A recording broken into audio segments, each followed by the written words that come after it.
Hello and welcome to week 1 of the development vlog slash update video for a project that I haven't actually named yet, but I've made a lot of projects in the past and I've never really documented the development process of how I make projects, how I plan them, things like that.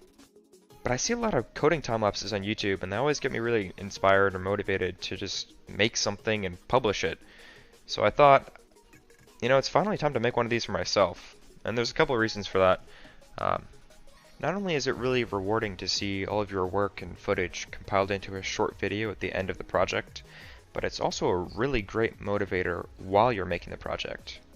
I found that when I knew I was being recorded, I was much more focused than usual, and I think I got a lot more done than I would have if I wasn't recording myself. Anyways, what you're watching right now is all the planning and organizing I did before I even started coding. At least for me, it's always really important to make all of the major decisions beforehand so that once I'm actually coding, I don't have to stop and think about, okay, how's this going to work? How's this going to work? So just getting all that done beforehand in a thick Google document really helped me out when I started coding later in the week, which you'll see. And I'm not actually going to provide commentary throughout the entire video, but when there's something that I think my commentary would actually give value to, I will stop and just explain a little bit of what I was doing. So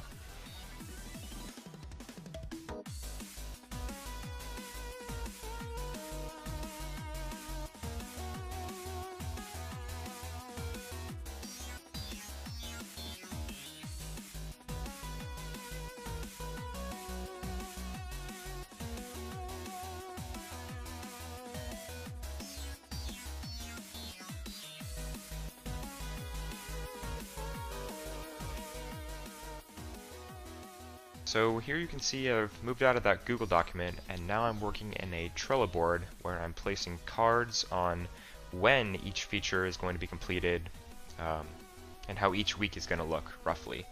And I say roughly because I don't know what errors or bugs I'm going to run into later on in the next couple of weeks, because I could run into something that completely stops the schedule or move things around. So yes, I'm making a schedule, but I'm not going to treat it like dogma and follow it exactly.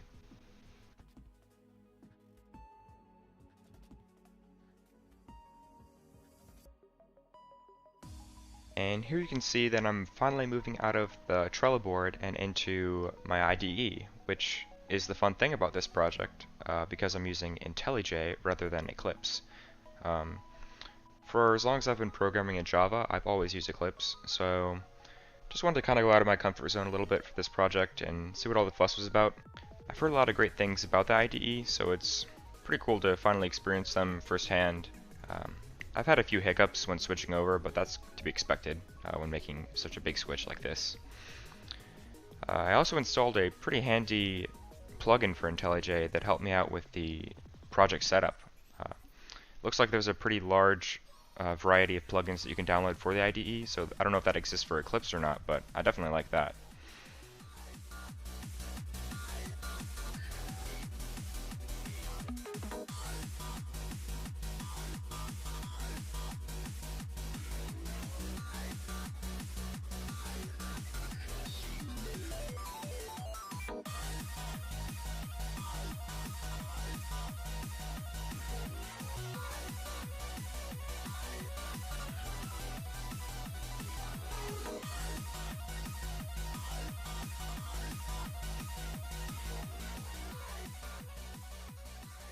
Here's where I'm coding all of the base classes and methods that I know I'll be using throughout the course of the project.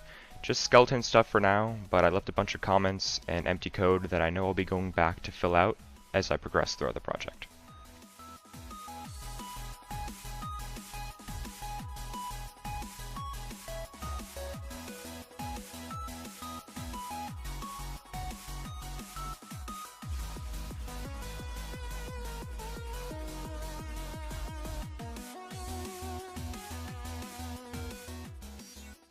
As embarrassing as it is, I used to keep all of my bucket commands in one big class instead of dividing it all into different classes and packages.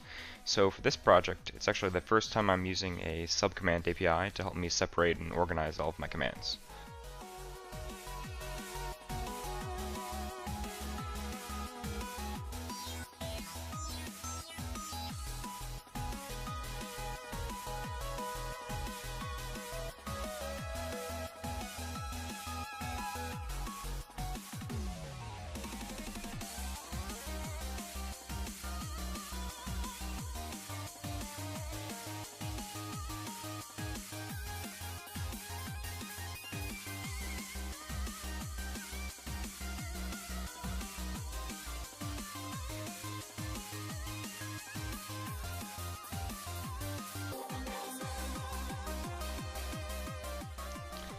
Up until this point, a lot of what I was coding was copy and paste from other classes that I wrote or classes that other people wrote from an API.